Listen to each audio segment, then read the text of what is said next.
Hey, this is John Lee Dumas, the founder and host of Entrepreneurs on Fire. And if you're wanting to learn how to embrace change and navigate through disruption as a leader, then listen to the Leadership is Changing podcast with my good friend, Dennis Giannoutsos. He's prepared to ignite. Welcome to Leadership is Changing.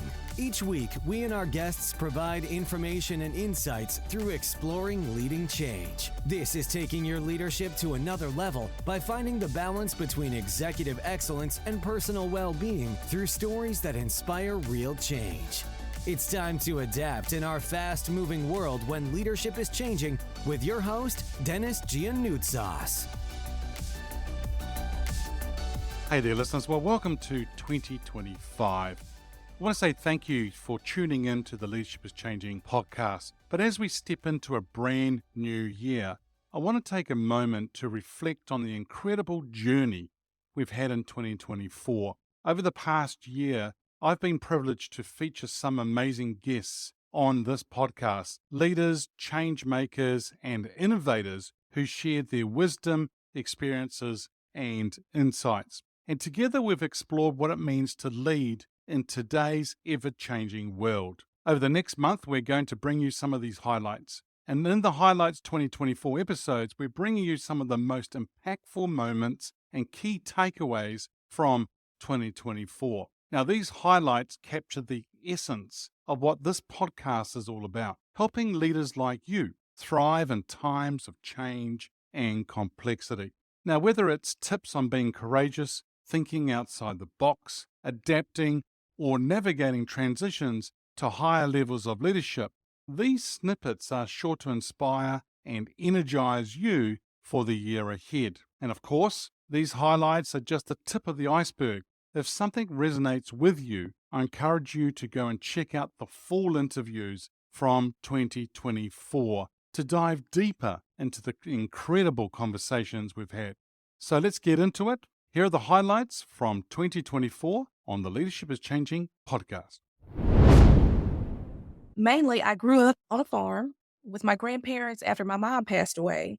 And it just really kind of shaped my worldview on leadership, on family, and on a lot of things. Later in life, and I say later, but at 30, that's when I actually went to law school and had a series of businesses. And fast forward today, I'm an asset protection coach and an attorney, but all of that was informed by a lot of the hard knocks growing up with my grandparents and also some failed businesses. You know, I've had some success in businesses and I've had some failures, but I would tell you that the failures have really caused me to reach a certain level of success as to where I am now and how I help my coaching clients and also the clients at my law firm. So it's in peaks and valleys, but I have loved every moment of it. And it has really allowed me to be a better mentor, a better friend, and a better advocate for other entrepreneurs. Excellent. And the failures, because a lot of people think about success all the time. But when we think about failures, what have been one or two or three sort of like big lessons for you from it not going well? And how did you actually turn that in? Because I actually am a great believer that we will learn from failures, from mistakes to move forward. How's that helped you? Oh, definitely. And I mean, I would say by far, the failures are what have really given me a stronger platform for my success. My very first business, I had a communications company with a friend of mine, and the company was strong. It was a great business idea. We had clients, but we did it on a handshake. We did not have a written agreement. And with no written agreement, I walked into the office one day and his wife was there and she was like, "Well, I'm your business partner now and you and I are in business together." Well, I did not know his wife, in terms of her business acumen or whether she was the type of partner that I wanted to be in business with. And it was not what I had signed up for. So that business basically fizzled out because there were no formalities. So, for those who are listening, who may be great at making widgets or doing something creative, my first major business failure was not because I was not talented. It was not because the business was underfunded. It was because there were a lack of formalities and structure. And what would have been an awesome business model failed. So that really showed me going forward to how important it is to have formalities, contracts, written agreements, and not just handshakes. Mm, mm. So it's clear for everybody and everyone's on the same page, if you excuse the pun, but everyone's on the same page there. So then everyone understands what's expected, who's doing what, and so forth. So it's good. It's really important here. Now, by the looks of it, you're an attorney, you're also a speaker, and you are a coach as well. What are some of the topics that you as a speaker speak on? Well, I help entrepreneurs merge their business plan with their estate plan. So, a lot of what I speak about is building a moat around your asset. And some people like, what is a moat? Why is that important? It's all about legacy and business succession. So if you are an entrepreneur, what happens to your business, when your expiration date comes? Because we all have one. We just don't know when it is. And to borrow a phrase from Stephen Covey, begin with the end in mind. So before you start a business, you should have some idea for what happens at the end of the life of the business. And that may not mean that the business, fails. It could be that you sell the business, that you build this business to exit it. It could be that there may be problems and the business has to go through a reorganization or bankruptcy. Depending on the type of business, if it's a partnership, the partnership may dissolve. And so I talk to people primarily about what happens to their businesses and how that affects their family and their family's ability to just go forward without that income from the business. Yeah, I think that's really good to know because I think by the sounds of it, a lot of people will leave it to the last minute or don't do anything at all. And if we are strategic about where we're going, it's good. I think having the end in mind, beginning with the end in mind, is a great way to do it. It's a great way of seeing what the end picture is, and we're aiming towards that, which is a good thing. Yeah, very good. Now, Scherrie, the other question I've got here for you is we're going to be talking about leadership and so forth. And later on, we'll talk a little bit from the lens of an employee. When I talk about leaders today, how did you actually get into leadership? It's really interesting. When I was an undergrad, I was a psychology major, and I was always really self motivated. I joined clubs, I held leadership positions, and I just always really desired at that point to serve in government at some level. After graduating, I was like, okay, so I want to join the city council. I want to be a council person. I want to make change in the area that I live in. Well, fast forward, and the first major job that I got out of college was for the director of communications at a mall. And it wasn't just like a retail mall, it was a medical mall. And they were like really going through and rehabbing the area where there was blights. And now they're revamping things and revitalizing the area. And so I kind of just fell into formal leadership, but it wasn't really until maybe a few years later. I've been on the job for a while. I'd had other opportunities. I'd gone to grad school that I really kind of understood that it's not just leadership is not just a position. Saying that I'm your boss or I'm your supervisor, it does not really make you a leader. It's kind of like people wanting to follow you because the things that you're doing are positive, they're advancing the organization, and there's something about you that's worth following. So when we talk about leadership, yes, I did have a leadership position at 21, where literally about 60% of the organization's budget, I control that, the staff, and it was very, very hard for me initially because I did not understand that type of responsibility. But it wasn't until I was on the job for a while and I really understood about people wanting to follow you that I understood what leadership was about and how to encourage people and be partners and be a team member and not just someone who's standing out front. When you entered into that role at 21 years of age, were there people who you were leading? Were there people around you who were older and different generations and so forth than you? Was that true for you? Everyone was. So the thing about it, the different departments that I managed, they were departments that traditionally had people that worked in different trades. And so a lot of them did not have 4-year degrees, but they had, 10, 20, 30 years of experience. They may have had some sort of certificate or trade training. And so even just the way that I communicated, I had to learn how to communicate in a way that was different than what I was taught in school. And so, I really cut my teeth in that position and I feel blessed to have that opportunity. Thank you. And I hope I'll be a great guest. You pre-gamed it there. You set me up. So I can't be a mediocre guest now. I have to be great. Yeah, of course. And that's why it's about setting intent, which is really important, right? Yeah, Absolutely. very cool. Now, Derrick, whereabouts in the world are you today? Yeah. So I am in Tempe, Arizona. So right outside of Phoenix, right south of Scottsdale. So we are finally under 100 degrees, and that's Fahrenheit, not Celsius, for all of you global listeners. Scottsdale, I've been there once and I love it. I think it's a great place. The whole area, actually. I was there with a guy called Bob Proctor, if you know that name, who was on the Secret, the film, and did a lot of work with people around mindset and the way we think and so forth. And yeah, so I spent a 3-day event with him there, and we just loved it. It's actually very similar to New Zealand, but you got a lot of heat there versus here's a lot of cold, right? So it's a little bit different. Yeah. Yeah, nice. Hey, look, I've given a little bit of introduction to the listeners Yeah. about you. You're the CEO of an organization called The Process Fixer. Do you want to tell a bit more about you, your background? That'd be great to hear that. Yeah, so I have been doing process and operations work for over 20 years. I originally actually got a job as a fixer, fell into that from a investor side in my late 20s, and that turned into me doing some fixing work. When I talk about fixing, we talk a little bit more about what that is. Started doing that for NGOs around environmental issues in the early 2000s, and got really a reputation there, got a chance to work with some of the largest brands in the world. And I really began at that point to understand that so much about what they were trying to do around recycling and improving things for the environment was actually just root cause analysis and cause and effect.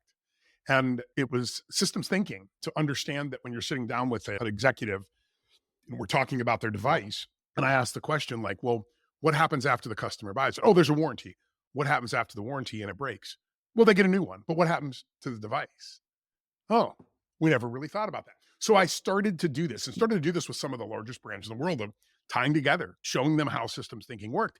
And then as that business sold and went public in 2014, I went out and started doing that with other organizations, at first around sustainability, but then quickly realized it wasn't about sustainability. It was about everything as a system.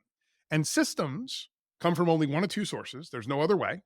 They are either via mutation and adaptation, evolution, or they're via intelligent design. And if you are not the designer of your system, then you are subject to all of the deviation and variation and abstractions. And you've got it's an episode of The Walking Dead. You're dragging a dead leg behind you and half of your face is falling. I mean, it is not optimal. So in order to optimize, you must be the designer. That's what designers do. We take utility, something that has utility, and we modify it so that it improves behavior. So that's what we do. Is process fixing to me is about, first and foremost, visualizing what it is, the work that is being done, and then having deep dialogue and conversations about what we have found when we visualize, and talking to people about their pain and their experiences. And if it takes 5 days to get from here to here, what if we had to take it in 4? Well, if you had to do that, we'd have to stop doing this. Well, does that make any sense to do it in the first place? No, it doesn't. Well, then let's solve it, right? Automate, outsource, abbreviate, eliminate, then innovate. Those 5 steps in order, those 5 steps as a system, we call the system M4 that we use, but that's really the type of work that we've been doing. And it truly is, it's been evolving on its own, but now we're starting to apply the elements of design to it to turn it into a system that we call M4, map, measure, manage, and mobilize.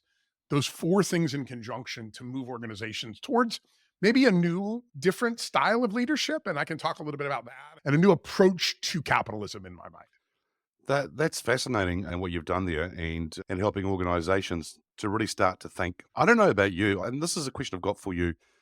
When you mentioned the word thinking, I know you're talking about systems and processes, which I'll get to very soon because I think it's really important.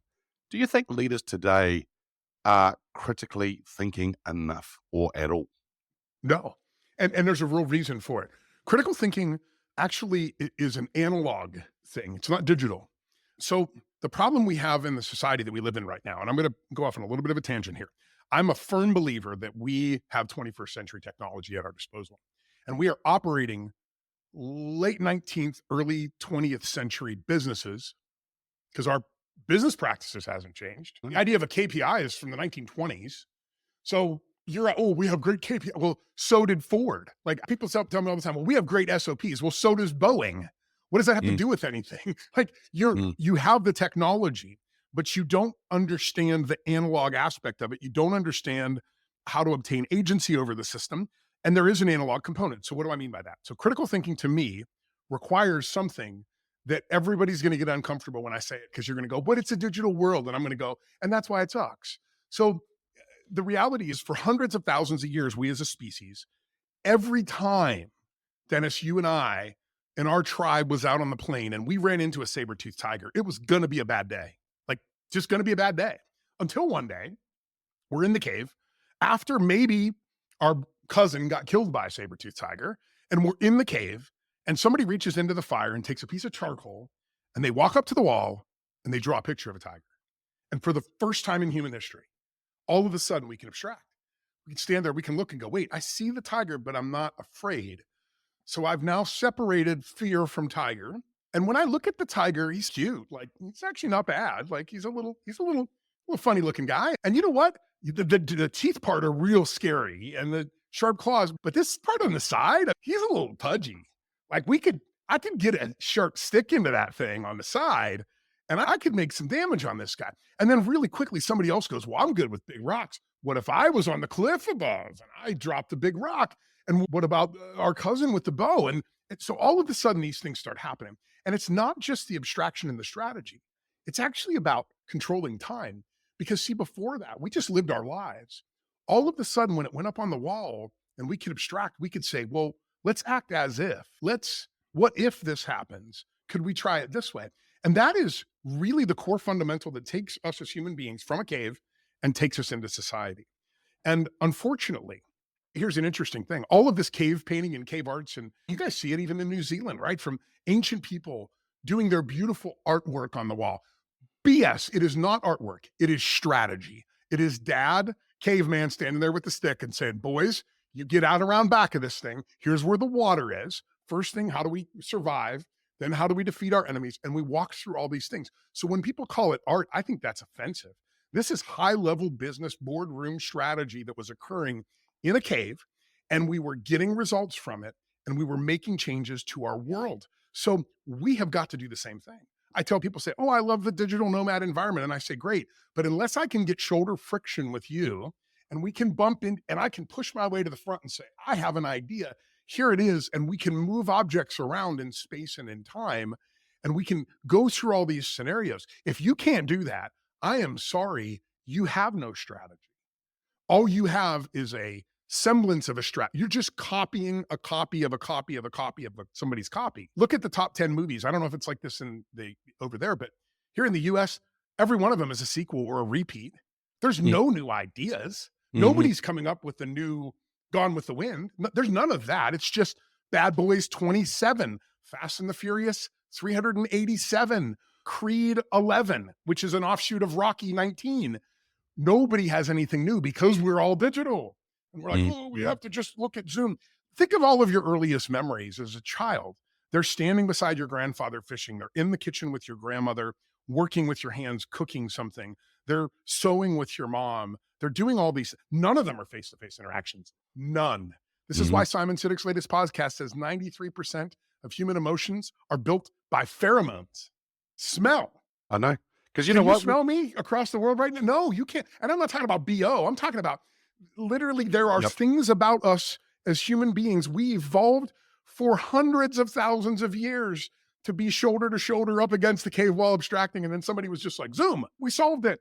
We can ignore all of our evolution.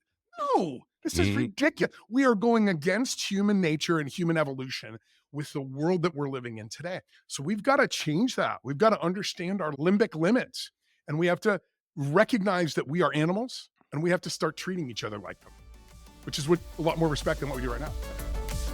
Thank you for listening to this episode of Leadership is Changing with your host, Dennis Giannoutsos. Each week, we and our guests provide information and insights through exploring leading change, inspiring executives and leaders to adapt and lead a bigger game in a fast-moving world.